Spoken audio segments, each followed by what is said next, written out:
2025년 중국이 멸망한다. 지난 2018년 중국은 개헌을 통해 시진핑의 세 번째 연임을 확정지었죠. 그로 인해 많은 중국 국민들과 정치권에서는 불만의 목소리가 터져 나오고 있습니다.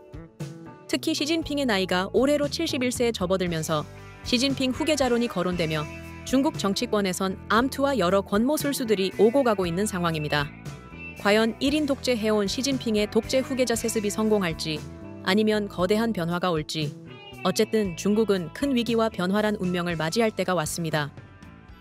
그중 가장 큰 문제는 돌파구 없는 미국과의 외교적 긴장 상황입니다. 트럼프는 최근 코로나19를 만든 국가를 중국으로 재거론하였고 중국을 미국 최대의 적국으로 확정지었습니다. 중국의 외교적 탈출구는 그 어디에도 없어 보입니다. 또 진정한 중국의 문제는 내부적 분열과 갈등인데요. 먼저 중국은 현재 전례에 없던 내수시장 경제 위기를 맞고 있습니다. 부동산 버블로 중국 경제는 현재 심각한 후유증을 겪고 있는데요.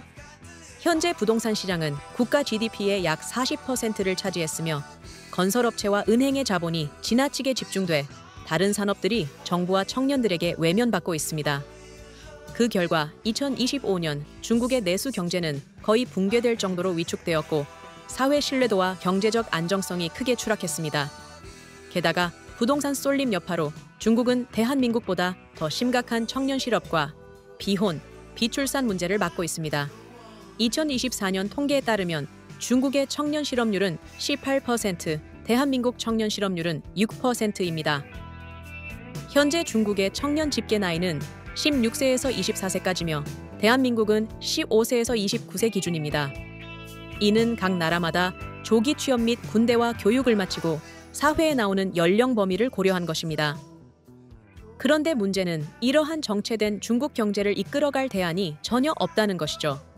중국 역시 내수 경제의 돌파구로 대한민국처럼 금리 조정과 부동산 세금 인상으로 경제 되살리려 하지만 그로 인한 경제 건전성은 더욱 속으로 곪고 계속해서 파괴돼만 갑니다. 이와 같은 경제적 어려움 속에서도 중국의 또 다른 갈등도 있죠. 바로 홍콩과 대만 문제는 물론 티베트와 신장 등의 소수민족에 대한 인권 탄압입니다. 현재 중국에는 55개의 소수민족이 있으며 이들 대부분 중국으로부터의 해방을 요구하고 있습니다. 이러한 문제들은 중국 장기적인 리스크로 내부 분열을 더욱 심화시키고 있습니다. 이같이 여러 뒤엉킨 속성들로 현재 중국 민심은 시진핑에 대한 분노가 많이 억압되어 있는 상태라 합니다.